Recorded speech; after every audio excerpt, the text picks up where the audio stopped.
حي على الفلاح.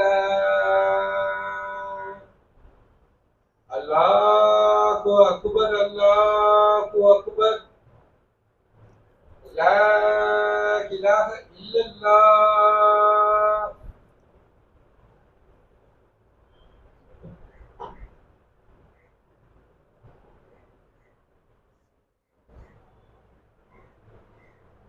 السلام عليكم ورحمة الله وبركاته. إن الحمد لله نحمده ونستعينه ونستغفره ونعوذ بالله من شرور أنفسنا ومن سيئات أعمالنا. من يهده الله فلا مضل له ومن يضلل فلا هادي له. وأشهد أن لا إله إلا الله وحده لا شريك له وأشهد أن محمدا عبده ورسوله. கண்ணியத்துக்குரிய எல்லாம் அல்ல அல்லாஹ்வின் நல்லடியார்களே, அன்புக்குரிய சகோதர சகோதரிகளே, செவியேற்றோம் கட்டுப்பட்டோம் என்ற இறை வசனங்களை நாம் ஓரளவு அறிய இருக்கிறோம். பொதுவாகவே கட்டுப்படுதல் என்பது மனித இனமாகிய நமக்கும் நினைக்கக்கூடிய ஒரு அங்கம்தான். அல்லாஹ்வோட நம்மளை உதாரணப்படுத்தினால் அற்பத்திற்கும் அற்பம், அற்பமான ஒரு மனிதனாக பல பலவீனத்துக்கு சொந்தக்காரர்களாக விளங்கக்கூடிய நாம ஒரு முதலாளியா இருந்தால் ஒரு ஊழியரிடம் தொழிலாளியிடம் என்ன எதிர்பார்ப்போம் என்றால், எனக்கு நீ கீழ்ப்படிந்து நடக்கணும், அதுக்கு தான் சம்பளம் என்பதை எதிர்பார்க்கிறோம். அதே போல் ஒரு கணவன் மனைவி கீழ்ப்படிந்து நடக்கணும், அதாவது நல்ல நீதமான விஷயத்துல அநியாயம் இருந்தால் அதை ஒதுக்கணும், நல்ல செய்திகளை எனக்கு நீ கட்டுப்பட்டு நடக்கணும். பிள்ளைகள் பெற்றோர்களுக்கு உடன்பட்டு கட்டுப்பட்டு நடக்கணும். ஆடு மாடு கூட, நாய் கழுத குதிரை கூட நம்ம என்ன செய்யணும், வளர்த்தா நமக்கு கட்டுப்படும். போனா போகும், வரனா வரும், காவக்காரனா காவக்காரன். இதுக்கு தான் அவன் என்ன செய்யறான், அந்த தனக்கு கீழ்ப்படிதல் என்பது அல்லாஹ் யாசின் சூறால அதை சொல்லியும் காட்டுறான். நான் அனைத்தையும் உனக்கு கீழ்ப்படிய வச்சிருக்கிறேன், எனக்கு நீ கீழ்ப்படிந்து நடக்கணும், எனக்கு நீ கட்டுப்படணுமாக்கும் அப்படிங்கிறது அல்லாஹ் எதிர்பார்க்கிறது சரியான கருத்து தானே. அது இல்லாம ஒரு வேதத்தை கொடுத்து சிந்தித்து வேற பார்த்துக்கோங்கிறான். சிந்தித்து அதை ஏற்றதுக்கு அப்புறம் கூட ஒரு கருத்துக்கு வந்துட்டா உடன்பற்றணும். செவியேற்றம் கட்டுப்பட்டோம், அதுக்கு மாறு செய்யக்கூடாது, குழப்பம் விளைவிக்க கூடாது, இல்லாததை கொளுத்தி விட்டுறக்கூடாது. இப்படிப்பட்ட ஒரு மூமினாக இருக்கணும். இப்படிப்பட்டவர்கள் தான் வெற்றி பெறுவார்கள் என்று திருக்குரானில் ஏக வசனங்களை நாம் அறியலாம். அது ஒரு உடன்பாடு, அதுல ஒரு உடன்பற்றணும். அப்படிப்பட்ட ஒரு செய்திகளை நாம் அறிய இருக்கிறோம். அல்லாஹ் சுப்ஹானஹு வ தஆலா தன்னுடைய திருக்குரான் வேதத்தில் ஒரு வசனத்தை சொல்கிறான். அதை எப்படி கூறுகிறான் என்றால், லகத அன்சல்னா, நாம் அருள் இருக்கிறோம், திட்டமாக உறுதியாக அருள் இருக்கிறோம், ஆயாத்தும் மின் பையினாத்தின், தெளிவான தெளிவுபடுத்தும் வசனத்தை தான் நான் உங்களுக்கு அருள் இருக்கிறேன். நீங்க சும்மா ஒன்றும் கண்ணா குருட்டம்பாக்கில் ஒன்றும் கடம் பிடிக்கல. கல்லு சொல்லிச்சு, மண்ணு சொல்லிச்சு, கடவுளுக்கு மகன் சொன்னா, இறந்தான், அப்புறம் உயிர் தெழுந்தான், இப்படி ஒரு அறிவுக்கு முரண்பட்ட செய்திகளை கடைபிடிக்கல. அறிவுபூர்வமான செய்தி, தெளிவான செய்தி, இதை கடைபிடிக்கலன்னா வேற எதை கடைபிடிக்க போறீங்க? இப்படியெல்லாம் அல்லாஹ் கேட்பான். இப்படி இது ஒரு வசனத்தை சொல்லிட்டு தெளிவானதை இறக்கியிருக்கேன். வல்லாஹு யஹ்தி மை யஷாவு இலா சிராத்தி முஸ்தகீம், நான் நாடியவர்களை நேர்வழி செலுத்துகிறோம். தெளிவான வசனத்தை தான் கொடுத்திருக்கிறேன். அல்லாஹ்வாகிய நான் என்ன செய்யணும், நாடணும் என்று அல்லாஹ் ஒரு ஜப்பார் அல்லவா, அதையும் முத்திரையாக வைத்து விட்டான். வைத்து விட்டு என்ன கூறுகிறான் என்றால், 24 100 சூறால 46 47 அது கீழே சொல்றான், எப்படிப்பட்ட மக்களாக இருக்கணும். வயக்கூலூன ஆமன்னா பில்லாஹி வபிர் ரசூலி வஅத்தானா, ரசூலுக்கு கட்டுப்பட்டோம். ரசூலுக்கு சும்மா கட்டுப்படல, அல்லாஹ் ஒரு திருக்குரானை கொடுத்து வஹீன் மூலியமாக அனுப்பியிருக்கிறான். அவங்க சொல்வதெல்லாம் வஹி செய்தி, அதுக்கு தான் நீங்க கட்டுப்படுறீங்க. அதான் பிரிச்சிருவாங்களா ரசூல்லா, இது ஏன் கருத்துன்னு வேற சொல்லிடுவாங்களா. அல்லாஹ்வாகிய கருத்தோட இணைத்து தரச்சுல சொன்ன உடனே கட்டுப்படணும், எதிர்வாதம் பேசி வெல்லக்கூடாது. அப்ப என்ன செய்யணுமா, வபிர் ரசூலி ஆத்தானா, நீங்கள் என்ன செய்யணும், அல்லாவுக்கும் கட்டுப்படணும், ரசூலுக்கும் கட்டுப்படணும்.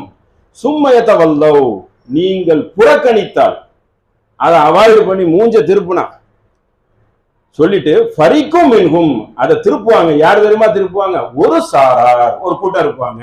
ஒரு கூட்டம் என்ன செய்வாங்களாம், டக்குன்னு அதை புறக்கணித்து விடுவார்கள். மின்ஹும் மிம்பாதி தாலிக்க வமாஹும் உலாயிக்க பில் முஃமினீன், நம்பிக்கை கொண்டவர்கள் கட்டுப்பட்டோம் என்று கூறுவார்கள். அதில் ஒரு சாரார் என்ன செய்வார்கள், புறக்கணித்து விடுவார்கள் அல்லாஹ்வும் ரசூலையும். அப்படிப்பட்ட கூட்டமும் இருக்கிறது.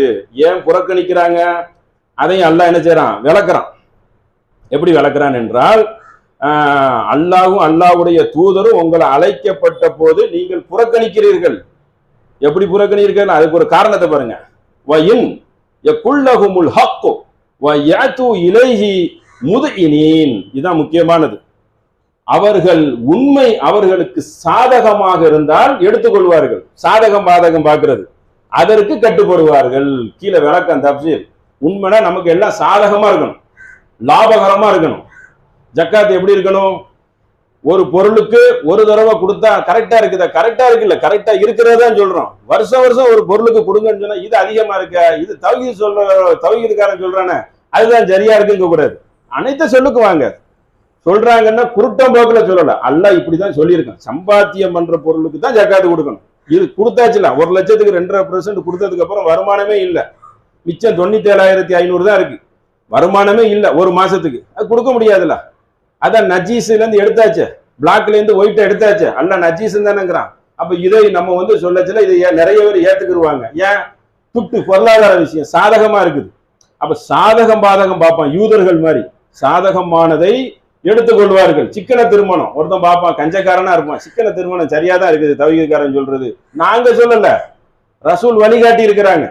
அப்ப இதையும் கடைபிடிக்கணும். அடுத்து என்ன சொல்லியிருக்கு அதையும் கடைபிடிக்கணும். வட்டி வாங்கக்கூடாதுன்னா வாங்கக்கூடாது. வட்டி வாங்கக்கூடாதுன்னு எப்படி, பிக்சட் டெபாசிட்ல போட்டா லாபம் கிடைக்குமே, உலக ஆதாயத்துக்கு வந்துடும். 5 லட்சம் போட்டா 2-3 வருஷம் கழிச்சு 10 லட்சம் கிடைக்குமே. இப்போ அவன் மூமினா இருப்பானா, இருக்கவே மாட்டான். அப்ப சாதகம் பாதகம் பார்க்கிறது. அதாவது அல்லாஹ் எப்படி சொல்லி காட்டுகிறான், உண்மை உங்களுக்கு சாதகமாக இருந்தால் அதற்கு நீங்கள் என்ன செய்கிறீர்கள், கட்டுப்படுகிறீர்கள். உண்மை சாதகமா இருக்கணும் அவனுக்கு, அதுல எந்த நஷ்டமும் வந்துடக்கூடாது. அந்த கூட என்ன செஞ்சுக்கிறான், அதை அவர்கள் கடைபிடிக்கிறார்கள். வஃபி குலூபிஹிம் மரதுன், அவர்கள் உள்ளத்தில் நோய் இருக்கிறது, கேடுகட்ட உள்ளங்கிறான், உள்ளத்தில் நோய் இருக்கிறது. அமிர்தாபு அம் யஹாஃபூன அன் யஹாஃப் அல்லாஹு அலைஹிம் வ ரசூலஹு. அல்லாஹ் கேட்கிறான், உங்களுக்கு சந்தேகமா இருக்குதா, அல்லாஹ்வும் ரசூலும் உங்களுக்கு அநீதி இழைப்பார்கள் என்று உங்களுக்கு சந்தேகமா இருக்கா? நானா உங்களுக்கு அநீதி இழைக்க போறேன்? அல்லாஹ்வாகிய நான் சத்தியத்தை சொல்ல தூதரை அனுப்பி இருக்கிறேன். அநீதி நினைக்கிறீங்களா? இல்ல, பல் அபார் இல்லை, உலாயிக்க ஹுமுல் வாலிமூன், நீங்கள் உங்களுக்கு அநீதி இழைத்துக் கொள்கிறீர்கள்.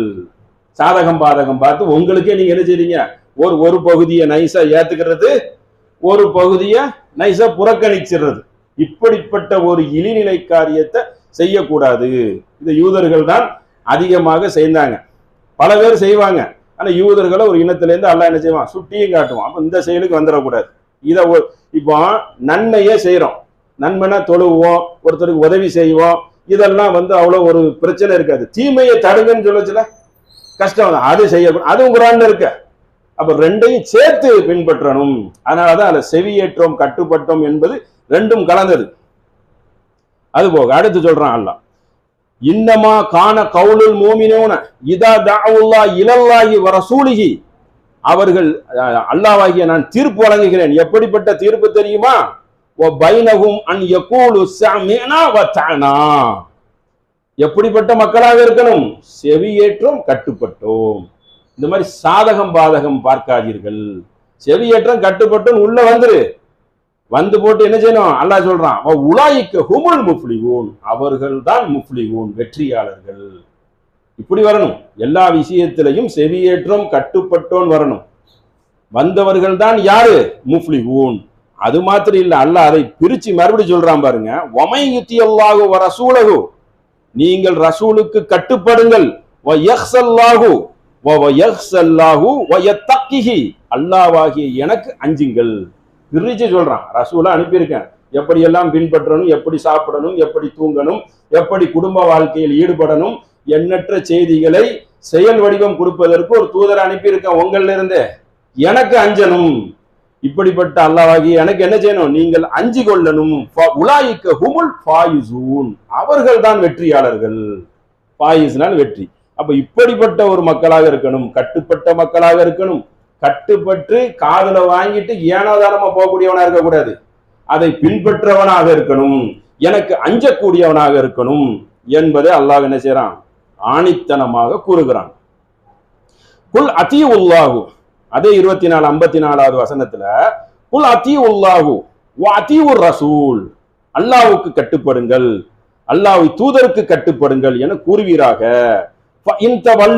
அவர்கள் புறக்கணித்தால், அவர்கள் புறக்கணிக்கக்கூடியவர்கள் இருப்பாங்கல்ல,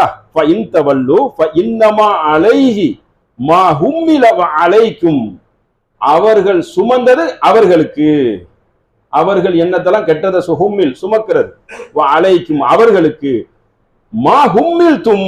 நீங்கள் எதை சொன்னீர்களோ அது அவங்களுக்கு, அதாவது நல்லது அவர்களுக்கும் கெட்டது அவர்களுக்கும் போய்விடும். நான் இவருக்கு நீங்கள் கட்டுப்பட்டால் நீங்கள் தகுத்தது நேர்வழி அடைவீர்கள். எப்படி சொல்றான்? நீங்க கட்டுப்பட்டா நேர்வழி அடைவீங்க, கட்டுப்படாம தரிகட்டு போனா எப்படி வேணாலும் பெறுவீங்க. ஒரு வட்டத்துக்குள்ள வந்துடணும். ஒரு திருமண சம்பவமா, ஒரு தலாக்கு சம்பவம், ரெண்டு பேருமே உடன்படணும். அல்லாஹ் ரசூல் என்ன சொல்லியிருக்காங்களோ அதுக்கு நாங்கள் உடன்படுவோம் சொன்னா தீர்ப்பு சீக்கிரம் முடிஞ்சிடும். மன இச்சையையும் மனம் போன போக்கிலையும் கால் போன போக்கிலையும் இருந்தாங்கன்னா ரெண்டு பேருக்கும் என்ன செய்ய முடியாது? உடன்பாடை கொண்டு வர முடியாது. இதுதான் ஒரு கட்டத்துக்கு வந்துடும். அல்லாஹ் என்ன சொல்றான்? அதான் ரெண்டையும் சொல்றான். நீங்கள் என்ன செய்யணும்? கட்டுப்படுங்கள். அல்லாஹ்வாகிய ரசூல் எனக்கு என்ன தெரியுமா வேலை? மறுபடியும் ஒண்ணு சொல்றாங்க, வமா அலர் ரசூலி இல்லா பலாகுன் முபீன், எனக்கு தெளிவாக எடுத்து சொல்வதை தவிர வேறொன்றும் இல்லை. நிர்பந்திக்கலாம் முடியாது. அவங்களுக்கே அந்த நிலைன்னா அதுக்கு அந்த நிலை தான் நமக்கும், அதான் நம்ம ஃபாலோ பண்றோம், எடுத்து தான் சொல்ல முடியும். அப்ப இந்த கட்டுப்பாடுக்குள்ள வந்து ஒரு ஆளை கொண்டு வந்துட்டா யாருக்கு லாபம்? மறுமையிலையும் லாபம், இம்மையிலையும் பிரச்சனை சால்வ் ஆயிடும் சீக்கிரத்துல. அப்ப இந்த செவியேற்றம் கட்டுப்பற்றோங்கிறதுல கவனமாக இருக்கணும். வாக்கிமு சலாத்த, தொழுகையை நிலைநாட்டுங்கள். வாத்து ஜக்காத்த, ஜக்காத்தை கொடுத்து வாருங்கள். தொழுகைனா நிலைநாட்டிடலாம், ஜக்காத்தை கொடுக்கணும் எடுத்து. அப்ப இதுக்கு சாதகம் பாதகம் பார்க்க கூடாது. என்ன சொல்லக்கூடாது? என்னங்க எனக்கு வருமானமே இல்லையேங்க அப்படின்னு சொல்லக்கூடாது. ஏன்? அல்லாஹ் நல்லடியார்களை சொல்கிறான், நல்லடியார்கள் கஷ்டத்தை வென்று முழுங்குவார்கள், அவர்கள் இருக்கக்கூடியதிலிருந்தும் கொடுப்பார்கள். கொஞ்சம் இருந்தாலும் கொஞ்சம் கொடுக்கலாம்ல. அப்ப என்ன செய்யக்கூடாது? நிறைய பேர் கஷ்டத்துல தான் இருப்பாங்க. கஷ்டத்தை ஒரு காரணம் காட்டி மேற்கோள் காட்டி அதுல இருந்து என்ன செய்யக்கூடாது? தப்பிச்சு விடக்கூடாது. சாதகம் பாதகம் ஏற்கனவே சொன்னோம். அப்ப இந்த மாதிரி சாதகம் பாதகம் பார்த்து நடந்துடக்கூடாது. இயன்ற வரை சரி. எல்லாம் ஒரு அதிகமான மக்கள் நிர்பந்தத்துல தானே இருப்பாங்க, சிரமத்துல இருப்பாங்க, அன்றாடம் காட்சியில இருப்பாங்க. மேல்மட்ட மக்களே பார்த்தனா நமக்கு அப்படித்தான் தெரியும், பவரா தெரியும். கொஞ்சம் திரும்பி பார்த்தா தெரியும், பல பேர் கலந்துதான் இருப்பாங்க. அப்ப அதெல்லாம் தாண்டி தான் என்ன செய்யணும்? நாம அந்த நன்மையை செய்யணும் என்று இதை ஏற்படுத்தி கொள்ளணும்.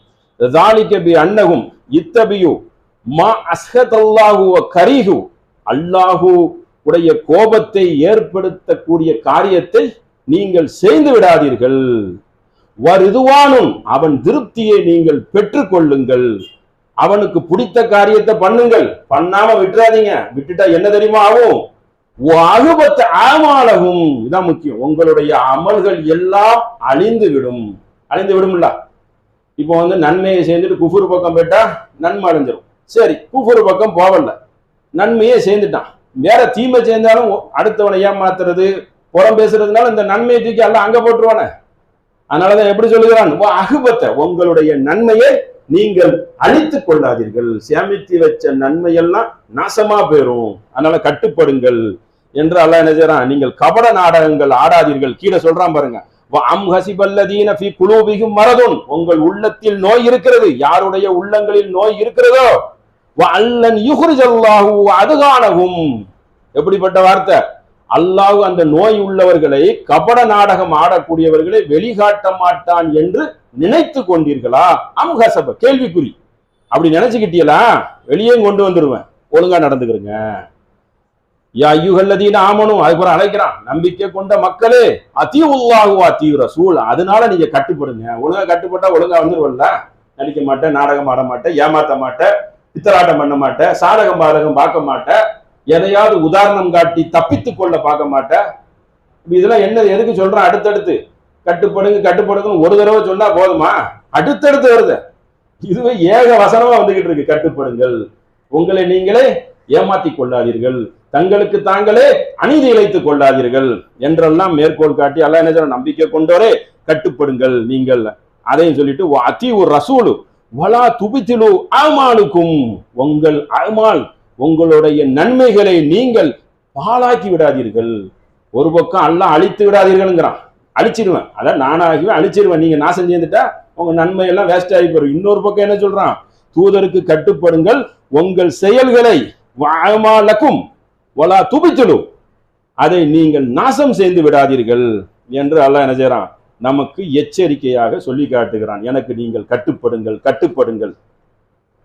அடுத்து போக 64வது சூரா 11 அல்லாஹ் சொல்றான், ஏன்னா துன்பம் வந்தாலும் மாறிடக்கூடாது இல்ல, அதுக்கு மேல ஒரு துன்பத்தை மேற்கோள் காட்டிட்டு கீழே அல்லாஹ் இன்னொன்னு சொல்கிறான், வமா அசாப, உங்களுக்கு ஒரு துன்பம் நேர்ந்து விட்டால், மின் முசீபத்தின் இல்லா பி இதனில்லா, அல்லாஹு ஏற்படுத்தாமல் அது உங்களுக்கு நடக்காது. நான் தான் ஏட்ல எல்லாம் வச்சிருக்கேன், அல்லாஹ் இந்த துன்பத்தை உங்களுக்கு ஏற்படுத்தாமல் நடக்காது, அது என்னுடைய விருப்பம் தான். ஒமை யூமின் பில்லாஹி ஃபயஹ்தி கல்பஹு, அது அல்லாஹுவை நம்பும் உள்ளத்திற்கு அவன் வழிகாட்டுவான். துன்பம் வந்தவன அவன் வழி தேட வேண்டாம், அல்லாஹ்வை நம்பினா என்ன செய்வான், அல்லாஹ் எஹ்தி கல்புஹு, அந்த உள்ளத்துக்கு அல்லாஹு வழிகாட்டுவான். வல்லாஹு பி குல்லி ஷைஇன் அலீம், அவன் அனைத்து பொருள்களையும் அறிந்தவனாக இருக்கிறான் என்று கூறிவிட்டு அல்லாஹ் சொல்லுகிறான், நீங்கள் தடம் புரண்டு பேராயிங்க, துன்பம் வந்தவன வாத்தியுல்லாஹ, அல்லாஹ்வுக்கு கட்டுப்படுங்கள், வாத்தியு ரசூல், பின்னாடி வந்துருங்க டக்குன்னு. துன்பம் வந்துவிட்டு துயரம் வந்துவிட்டுன்னு சொல்லி பொய்யையும் புருட்டையும் சொல்லி தப்பித்துக் கொள்ளலாம், துன்பத்தை மேற்கோள் காட்டி என்ன வேணாலும் செய்து விடலாம், வட்டி வாங்கி விடலாம், அப்படி பேரக்கூடாது. துன்பத்தை நான் தான் தந்திருக்கேன், சகிச்சுக்கோ, அல்லாஹ் ரசூல் பக்கம் டக்குன்னு வா, அதுக்கு வழி இருக்கான்னு பாரு, நான் என்ன சோர்ஸ் சொல்லியிருக்கேன்னு பாரு, அதற்கு பின்னாடி வந்து விடு. வாத்தியுல்லாஹு வாத்தியு ரசூல், அல்லாஹ்வுக்கு கட்டுப்படுங்கள், தூதருக்கு கட்டுப்படுங்கள். ஃபைன் தவல்லைத்தும், நீங்கள் புறக்கணித்தால், அல்லாஹ் ரசூல் சொல்றாங்க, நீங்கள் புறக்கணித்தால் இன்னமா அலா ரசூலினால் பலாகுல் முபீன், உங்களுக்கு தெளிவாக எடுத்து சொல்வதை தவிர வேறொன்றும் எனக்கு இல்லை. தெளிவா எடுத்துதான் சொல்றேன், நீங்க அதன்படி நடந்தால் உங்களுக்கு நல்லது, மறுமையில் நீங்கள் நஷ்டவாளிகளாக இருக்க மாட்டீர்கள். அதுபோக இந்த உலகத்துல ஒரு இதை சொல்லி காட்டுறான் அல்லாஹ், உலகத்தை பார்த்து ஏமாந்து விடாதீர்கள். இன்னமா அம்வாலுக்கும் வலா அவுலாதுக்கும் ஃபித்னத்துன், உங்கள் பொருள் செல்வம் மக்கள் செல்வம் சோதனையை, வல்லாஹு இன்தஹு அஜ்ருன் அதீம், என்னிடம் தான் உங்களுக்கு இருக்கிறது அற்புதமான கூலி, அதை நோக்கி வாழுங்கள். மறுபடி கீழே சொல்றான் பாருங்க, ஃபத்தஹுல்லாஹ், அல்லாஹ்வுக்கு அஞ்சிக் கொள்ளுங்கள். மா இஸ்ததஅதும் வஸ்மவு அத்தீஉல்லாஹ், மறுபடியும் வந்துட்டான் பாருங்க அல்லாஹ். இதை மேல சொல்லிட்டு உங்களை உலகத்தை இதெல்லாம் பார்த்து கால் எக்கேடு எப்படி போட்டால் கால் போன போக்கில் போகணும் என்று போகி விடாதீர்கள்.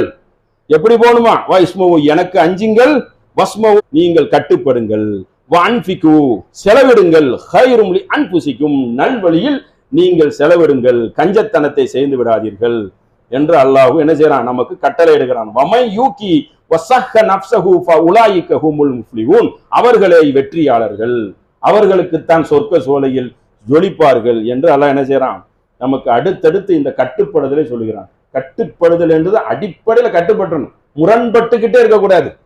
அல்லாஹ் ரசூலும் எல்லா கூற்றிலும் எப்படி தொழுகையில எப்படி தொழுகிறோம், ரசூல் எப்படி செய்தாங்க என்று கேட்கிறீர்களோ, சகல காரியத்திலையும் கேட்க எப்படி விரும்புகிறீர்களோ, அதே போல் உங்க மன இச்சையில சில விஷயம் வெறுப்பு வரும், இது நமக்கு பிடிக்கும், அப்படி பார்க்காதீங்க. இஸ்லாம் நமக்கு மார்க்கம் எப்படி அடிப்படையில் கற்று தந்திருக்குது என்று மார்க்கத்தின் பக்கம் என்ன செய்யணும், திரும்பி விடணும். அப்படி திரும்பவில்லை என்றால் அவர்களுக்கு என்ன கிடைக்கும், ரப்பனா இன்னக வதத்ஹிலுன் நார ஃபகத் அஹ்ஸைதஹு வமல் வாலிமீன மினல் அன்சார், அவர்கள் நரகத்திற்கு அனுப்பப்படுவார்கள் இழிவுபடுத்தப்பட்ட நிலையில். அவர்கள் இருக்கும் இடம் எனது, வமல் வாலிமீன, அநியாயக்காரர்கள் இருக்கும் இடம், மின் அன்சார், அவர்களுக்கு எந்த உதவியும் செய்யப்படாது, ஒரு உதவியும் கிடைக்காது, எக்கச்சக்கமா என்ன செய்வ, மாட்டிக்கிட்டு முழித்து விடுவாய் என்று அல்லாஹ் என்ன செய்யறான், எச்சரிக்கையாக சொல்கிறான். அடுத்து ஒரு சமுதாயம் வழி புரண்டது இல்ல, எக்கச்சக்கமா வழி புரண்டாங்க. அதை ஒரு மேற்கோள் காட்டுறான்ல, வா இது அகதுனா மீசாக்கும் வரஃபனா ஃபௌகக்கும் முத்தூர. இந்த பனி இஸ்ரேல்ல அல்லாஹ் அவங்களுக்கு நிறைய அருளும் புரியுறான், எக்கச்சக்கமா அருள் புரியுறான். அதுல அவங்களுக்கு ஒரு உறுதிமொழியை எடுக்கிறான். உறுதிமொழியை எடுக்கச்சல அல்லாஹ் வணங்கணும், பெற்றோர்களை துன்புறுத்தக்கூடாது, வட்டி சாப்பிடக்கூடாதுன்னு ஒரு சில உடன்படிக்கையில எடுப்பான். எடுக்கச்சல இவன் நம்பணும்ல, நம்பணுங்கிறதுக்காக நிறைய சமாச்சாரங்களை அல்லாஹ் செய்திருக்கான். அதுல ஒண்ணு என்னன்னு கேட்டா, ஃபௌகக்கும் முத்தூர, மலையை ஒரு தூக்கிட்டான். மலையை தூக்கி அல்லாஹ் என்ன செய்யறான், உடன்படிக்கை எடுக்கிறான். மலையை தூக்குறதுன்னு அல்லாஹ்க்கு பெரிய விஷயமா, போனா போகுது. அனைத்து பொருளும் அல்லாஹ்வுடையது. மா ஆத்தைனாக்கும் பி கூவத்தையும், மலையை தூக்கியிருக்கேன், உறுதிமொழி எடுத்திருக்கேன், வேதத்தை நல்ல பற்றி பிடிச்சிக்கோ, வஸ்மவு, நீங்கள் செவிதார்த்தி கேளுங்கள். அவங்க செவிதார்த்தி கேட்டுக்கிட்டு அவங்க பதில் என்ன தெரியுமா சொன்னாங்க, அதை கவனிங்க. சமிஅனா வஸைனா, நாங்கள் செவி ஏற்றோம் மாறு செய்தோம். திமிர் பிடிச்சவங்க, அதாவது ஆணவத்தின் உச்சமா இருக்கக்கூடியவர்களுக்கு எப்படின்னா நல்ல லந்து பண்ணுவாங்க, கேலி பண்ணுவாங்க. கேலி பண்றது அவங்களுக்கு ஒரு கை வந்த கலை. அல்லாஹ் இருக்கிறான்னு சொன்னா ஒரு ஒரு கட்டடத்தை கட்டு, அதுக்கு மேல ஒரு ஏணியவை, நான் அல்லா இருக்கானான்னு ஏறி பார்க்கிறேன்னு ஃபிரௌன் கேட்பான். அவமதிக்கிறது பிறரை, அப்படி இப்படி இப்படி செய்வாங்களா, பாவலா காட்டி பேசுறது, இந்த மாதிரி ஒரு தன்மையும் அதிகமான ஆணவம் உள்ளவர்களுக்கு உண்டு. அப்ப இவங்ககிட்ட இவ்வளவு விஷயத்தை அல்லாஹ் சேர்ந்திருக்கான். அல்லாஹ் சொன்னதுக்கு அப்புறம் அவங்க என்ன தெரியுமா சொல்றாங்க, செவி ஏற்றோம் ஆனா கேட்க மாட்டோம், அதுக்கு மாறு செய்வோம் அப்படின்னு அவர் கூறுகிறார்கள். அதற்கு அல்லாஹ் காரணத்தை சொல்றான். இவன் எதுக்கு தெரியுமா அப்படி கூறுனா அப்படின்னு சொல்லிட்டு, வா உஸ்ரிபு ஃபீ குலூபிஹும், அவர்கள் உள்ளத்தில் பக்தி ஊட்டப்பட்டிருந்தது. அப்போ இந்த சாமிரிக்கு அப்புறம் தான் அந்த உடன்படிக்கை அல்லாஹ் எடுக்கிறான். அந்த காளை கன்றை கடவுளாக அவர் எண்ணிய காரணத்தினால் உஸ்ரிபு குலூபிஹுமுல் இஜ்ல பிகுஃப்ரிஹும், அவர்கள் காளை கன்று பக்தி அவர்கள் உள்ளத்தில் ஊட்டப்பட்ட காரணத்தினால் பிகுஃப்ரிஹும், அவர்கள் அவன் என்ன நினைச்சுக்கிட்டான், காளக்கன்று இந்த இது மாடு பேசின உடனே நினைச்சுக்கிட்டான் இதுவும் ஒரு கடவுள் தான் அப்படிங்கிற ஒரு பக்தி அவன் உள்ளத்துல போயிட்டு, இன்னைக்கு சக மக்களுக்கு நிறைய பேருக்கு இருக்குல்ல, அந்த மாதிரி தொன்று தொட்டு வந்திருக்கு. அப்ப அந்த மாதிரி அவன் உள்ளத்துல வந்துட்டு, பல் பேசமா, அது ரொம்ப கெட்டது. அவங்க நினைத்தது என்னது, பக்தி ஊட்டப்பட்டிருக்குதான், ஆனா அவங்க கெட்டதை செய்து விட்டார்கள். யாமுருக்கும் பிகி ஈமானுக்கும் வயின் குன்தும் மூமினீன், அவர்கள் நல்லதை நம்பிக்கை கொண்டிருந்தால் நல்லபடி, எப்படி நல்லதை எப்படி பண்ணிருக்கணும், கடலை பொளந்து காப்பாத்தினான அதை நினைச்சு பார்த்திருக்கணும். பிறோன்ட்ட அடிமையா கிடக்கச்சல ஒரு தூதரை அனுப்பி அற்புதத்தெல்லாம் சேர்ந்து உன்னை கூப்பிட்டு வந்தாங்களா, அதை நினைச்சு பார்த்திருக்கணும். இப்படி நினைச்சு பார்க்காம நன்றி கட்ட மாபாவியா இருக்கிறீங்க. அந்த காலகன்றதான் அவர் ஒட்டச்சி தூவிட்டார, அதெல்லாம் இல்லாம அதை போய் நீ கடவுளுங்கிறீன்னு எப்படிப்பட்ட ஆளா இருப்பா. அதுக்குதான் அல்லாஹ் என்ன சொல்றான், அவள் பீசமா யாமுருக்கும், அவர்கள் கெட்டதை கட்டளையாக ஆக்கி கொண்டார்கள். ஈமானுக்கும், அவர்கள் ஈமானில் கெட்டது புகுந்துட்டு, இன் குன்தும் மூமினீன், அவர்கள் நல்லதை என்ன செய்யல, எண்ணவில்லை, நல்ல ஈமானை அவர்கள் கொள்ளவில்லை, கெட்ட ஈமானை கொண்டார்களே, அதனால்தான் இந்த ஒரு நிலை என்று ஒரு கயவர்களை மேற்கோள் காட்டி அல்லாஹ் சொல்றான். அப்ப இந்த செவியேற்றம் கட்டுப்பற்றோங்கிற நிலைக்கு மார்க்கத்துல வரணும். அந்த நிலைக்கு ஒருவன் வந்தாதான் அனைத்துல என்ன செய்வான், ஒரு நீதியாக நடக்கக்கூடிய ஒரு நிலை வரணும். இதை பற்றி இன்னும் செய்திகள் இருக்கிறது. இன்ஷா அல்லாஹ், அல்லாஹ் நாடுனா அதையும் அடுத்த வாரம் காணலாம். அஸ்ஸலாமு அலைக்கும். அன்புக்குரிய சகோதர சகோதரிகளே, கடந்த சில தினங்களாக ஹஜ்ஜிக்கு போகக்கூடிய மக்கள் ஏறக்குறைய 52,000 பேர், அதாவது அந்த போகக்கூடாத ஒரு நிலை உருவாயிருக்கு. அதுல அந்த காரணம் என்ன அப்படின்னு கேட்டா, ஹஜ்ஜியை பொறுத்த வரைக்கும் குறைஞ்சபட்சம் 6.5 லட்சம், 7, 7.5, 8 வரைக்கும் ஏமாத்தவும் செய்வாங்க. அது ஒரு பக்கம் இருக்கட்டும். இப்போ அந்த ஹஜ்ஜிக்கு போகக்கூடிய அந்த கோட்டால குளறுபடி எப்படி நடந்திருக்கு என்று கேட்டனா, அந்த நாடு ஒரு அறிவிக்கை கொடுக்குது. ஃபர்ஸ்ட் கிட்டத்தட்ட இந்தியாவுக்கு மட்டும் இல்ல, 14 நாட்டுக்கு நாங்க என்ன செஞ்சுட்டோம், அந்த அனுமதி மறுப்பை கொடுத்துருக்கோம். அதை India, Pakistan, Bangladesh, Indonesia, Nigeria, Morocco, நிறைய நாடு, யமனு, ஜோர்டானு, நைஜீரியா, இப்படி போய்கிட்டே இருக்கு. துனிசியா இப்படி உட்பட நாடுகளுக்கு நிறுத்தியிருக்கோன்னு சொல்லிட்டு அதுக்கு ஒரு காரணத்தையும் சொல்றாங்க. அந்த காரணத்தையும் தெரிஞ்சுக்கிறணும், அதுக்கப்புறம் இன்னொன்னையும் தெரிஞ்சுக்கலாம். காரணம் என்னன்னு கேட்டனா, இந்த 3 மாசம் பல நாடுகளில் விசா இருக்குது. இந்த விசிட்டிங் விசாங்கிற பேரில் வச்சுருப்பாங்க, மல்டி விசான்னு வச்சுருப்பாங்க. இங்கே வந்து மேற்கொண்டு உம்ரா விசா, புனித ஸ்தலம் இருக்கிறதுனால 3 மாதம். மற்றது வந்து 3 மாதத்தை வந்து ரினோல் பண்ணிக்கிடலாம், ரூபா கட்டி 6 மாதம். அதுக்கப்புறம் ஒரு 3 மாதம் ரினோல் பண்ணுற, துட்டு கட்டிக்கிட்டே இருக்கணும். கடைசியில் பக்கத்து நாட்டுக்கு போயிட்டு வாங்கன்னு அனுப்பி வைப்போம். கடைசி 1 வருஷம் வரைக்கும் தருவோம். அதுக்கு மல்டி விசாங்குவாங்க. இப்படி போகக்கூடியவர்கள் என்னன்னா, அந்த 4 முடிஞ்ச உடனே, அந்த 3 மாதம் முடிஞ்ச உடனே கள்ளத்தனமாக உள்ள கடந்துக்கிடுவாங்க. நாட்டுக்கு வந்து இந்த சம்பளம் சம்பாதிக்க முடியாது, படித்தவனுக்காவது ஓரளவுக்கு வேலை கிடைச்சிடும், படிக்காதவங்களுக்கு அந்த ஆமலா இருக்கக்கூடியவங்களுக்கு ஒரு 15லேருந்து 18 வரைக்கும் தான் கிடைக்கும். அங்கே போனால் 40,000 கிடைக்கும். 40-50,000க்குள்ள ஓரளவுக்கு சம்பாத்தியம் பண்ணிடுவாங்க. அதனால அந்த விசால கிடந்தது வந்து கூடிருச்சு அவங்களோட அறிவிக்கை. அது எப்பவுமே அப்படிதான். உள்ள போனா பல நாடுகள்ல, இப்ப அமெரிக்கால கூட அந்த மாதிரி கிடக்குறாங்க. உள்ள வந்துட்டு அந்த கள்ளத்தனமா கடந்துருவாங்க. அவ்வளவு வரைக்கும் டைம் கொடுத்துருக்கான், போங்க போங்க. இந்த மாதிரி அரபு நாட்டுல என்ன செய்வோம், ஒரு கானூனை போட்டு அனுப்பி விட்டுருவோம். அந்த கூட்டம் தன்னை மிஞ்சி என்ன செய்துட்டு உள்ள கிடக்குது. அதான் தெரிஞ்சிரும்ல எத்தனை பேர் வந்திருக்காங்க. நம்ம லிங்க் வச்சிருப்போம், எல்லாத்தையுமே ஃபிங்கர் வச்சு உள்ள கொண்டு வர சிலையே கரெக்டா கணக்குல வச்சிருப்போம், ஃபிங்கர் டிப்ஸ்ல வச்சிருப்போம். அப்ப இத்தனை பேர் உள்ள கிடக்கிறதுனால, மக்கா ஜித்தா உள்ள கிடக்கிறதுனால எங்களுக்கு சமாளிக்க முடியாது. அதனால இதை வெளியேற்றணும்னு சொல்லி அவன் ஒரு அறிக்கை விட்டுட்டான். இந்த அறிக்கை விடுறதுக்கு முன்னாடியே இவங்க மத்திய சர்க்கார் மூலியமா தான் போக முடியும். இந்த விசாலாம் பேச்சுவார்த்தை பணம் பட்டோரெல்லாம் தனிநபரா பண்ண முடியும். அப்போ அவங்க சரியான நேரத்தில் இந்த ரூபாயை வந்து பண்ணினாதான் அந்த மினால வந்து கூடார அமைப்பாங்க. ஏன்னா மினா, முஸ்தலிஃபா, அரஃபா அப்படி சங்கிலி தொடரா இருக்கும். வெயில் காலம் வேற, அதை அமைப்பதற்கு அந்த பொருளாதாரம்லாம் கொடுத்தாதான் அமைப்பாங்க. அது தாமதமாயிருக்குன்னு சொல்றாங்க இந்த இவனுடைய சோம்பேறி அலட்சிய தன்மையினால. அதனால அவங்க வந்து ஏமாற்றப்பட்டு நிக்கிறாங்க. இப்போ குறைஞ்ச பேருக்கு போலான்னு வேற கொடுத்துருக்குறாங்க. இப்போ அந்த முதல்ல சொன்னோம்ல, விசா கொடுத்து ஏமாத்தி உள்ள கிடக்குறாங்கன்னு, இவர்கள் என்ன செய்யணும், எப்பவுமே இந்த மாதிரி காசு பணத்துக்கு ஆசைப்பட்டு போகக்கூடாது. மாட்டினான்னு வச்சுக்கிறீங்களேன், 5 வருஷம் திரும்ப அந்த நாட்டுக்கு போக முடியாது. ஃபிங்கர் வச்சு அனுப்பிடுவோம். அப்போ இந்த மாதிரி கொஞ்சம் முன்னாடி வாங்க அன்புக்குரிய சகோதரர்களே, முன்னாடி வாங்க. அப்போ மாட்டினா என்ன செய்யணும், என்னைக்கு இந்த மாதிரி காசு பணத்துக்கு ஆசைப்பட்டு இந்த மாதிரி மேன் பவர் விசா விஷயத்துல பயங்கரமா ஏமாத்துவாங்க. அரபு நாடாகட்டும், மேலை நாடாகட்டும், எந்த நாடாகட்டும், டிராவல்ஸ் மூலியமா போறது ஒரு 50% ஏமாத்தி இருக்கும். நல்ல மக்களும் இருப்பாங்க, நான் இல்லைன்னு சொல்லல. ஆனா ஏமாத்த அதிகம். ஆசை வார்த்தையை காட்டு சட்டை இழுத்து முடிட்டு போயிருவான். அது ஹஜ்ஜியும் சேர்த்து தான். ஹஜ்ஜிலையும் ஏமாத்துறது. இப்போ கூட ஹஜ்ஜிக்கு ஆசை காட்டி பல கோடியை சுருட்டிட்டு போயிட்டான். என்னது 3 லட்சத்துக்கு அனுப்புறேன்னு சொல்லி சுருட்டிட்டு போயிட்டான். அப்படிலாம் அனுப்ப முடியாது. அப்போ குறைய அமௌண்ட்னு சொன்னது சில பேர் ஏமாந்துடுறாங்க. ஏமாந்து அந்த மாதிரி ஏமாந்த மக்கள் இருக்காங்க. இப்போ இந்த மாதிரி நம்ம லேபர்ஸ் கேட்டகரி அங்க போய் இருந்து இந்த மாதிரி அவங்க அதிக மக்கள் கள்ளத்தனமா கிடக்கிறதுனால அவங்களுக்காக போடுற சட்டம் தான். இப்ப என்ன ஆகி போச்சு, நல்ல மக்களுக்கும் சிக்கல் ஏற்படுது. இவனும் அசுமந்தமாக முன்ன கூட்டிய துட்டை கொடுக்காம இருந்துட்டான். அதன் விளைவாக இவ்வளவு மக்கள் இருக்காங்க. இப்ப அந்த மக்கள் என்ன செய்யணும்னா பதற வேண்டாம்.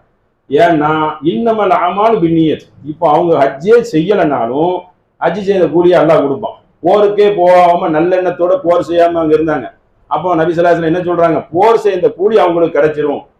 தகுந்த காரணம் இருக்கணும், பித்தலாட்டம் இருக்கக்கூடாது. இது தகுந்த காரணம் இருக்கு, அந்த நீயத்தோட இருக்கிறதுனால அந்த பணம் கிடைச்சிரும். ஏமாற்று நடக்காது. ஆனாலும் பில்டப் கொடுப்பான் டிராவல்ஸுக்காரன், அப்படியாச்சு இப்படியாச்சுன்னு சொல்லி. அதுக்கும் பதற வேண்டாம். நம்பிக்கையான ஆள்கிட்ட கொடுத்துருந்தாங்கன்னா கிடைச்சிடும். ஆனால் செக்யூரிட்டியோட கொடுக்கணும். நமக்கு ஒரு தெரிஞ்ச ஆள் சொல்லணும் ஓரளவுக்கு. கண்ணா பின்னான்னு என்ன செஞ்சிடக்கூடாது, கொடுத்துடக்கூடாது. பல வருஷமா நடத்துறாங்களா, லைசன்ஸ் எல்லாம் வச்சிருக்கிறாங்களாங்கிறத பார்க்கணும். இல்ல கையப்புல செய்யறாங்களா, இல்ல ஏமாத்திட்டு போயிருவாங்களா, எல்லாத்தையும் பார்த்து தான் இந்த மாதிரி உம்ரா ஹஜ்ஜிக்கு பணத்தை கொடுக்கணும். பொதுவா வேலைக்கு போறாந்தா கூட. அப்ப அந்த மக்கள் வந்து இப்ப என்னன்னா அவங்க ஏமாற கிடைச்சிடும், ஏமாற மாட்டாங்க. ரெண்டாவது என்னன்னு கிடைச்சா அப்படியே பணத்தை வாங்கினாலும் பதற வேண்டாம், அந்த நன்மையும் கிடைச்சிடும். அடுத்த வருஷம் நீங்க என்ன செய்யலாம், முயற்சி செய்து ரூபாயை கட்டி போய்க்கிடலாம். அதனால இது போயிட்டேன்னு சொல்லி அவங்களுக்கு பதற வேண்டிய அவசியம் இல்லை. ஏமாத்தி போயிடுவான் என்று நினைக்கிறாங்களோ அது முன்னுக்கூட்டியே வாங்கிடணும். நம்பிக்கை வைக்கக்கூடாது, எப்படியாவது அனுப்பிடுவான்னு நினைக்கக்கூடாது. ஏன்னா இன்னும் வந்து அஃபீஷியலா தகவல் வரல, சின்ன சதவீதத்துல போலான்னு தான் சொல்றாங்க. இப்படி குளறுபடி வந்துட்டுலாம் வாங்கிடுங்க, பணத்தை வாங்கிட்டு என்ன செஞ்சுக்கலாம், உங்களுக்கு ஒரு திருப்தி ஆயிடும். அப்ப அந்த மாதிரி சேர்ந்தாலும் அடுத்தால என்ன செய்யலாம், நீங்க அடுத்த ஆண்டுக்கு போய்க்கிடலாம். அந்த மாதிரி ஒரு விஷயத்தை அறிந்து வைத்துக் கொள்ளணும். நன்மை உங்களுக்கு பாழாகாது. அந்த ஹஜ்ஜி சேர்ந்த நன்மையும் இதுல கிடைச்சிடும். அந்த மாதிரி ஒரு நன்மை நமக்கு சொல்லப்பட்டிருக்கிறது. ஒரு நல்ல நியத்தோட ஒன்றை கொடுத்து அதை அடையாமல் போயிட்டால் அந்த நன்மையை ஒரு மூமினுக்கு என்ன செஞ்சிடும், கிடைத்து விடும். அதனால ஒரு தகவலுக்காக சொல்லி என்னுடைய உரையை நிறைவு செய்கிறார்கள். அஸ்ஸலாமு அலைக்கும்.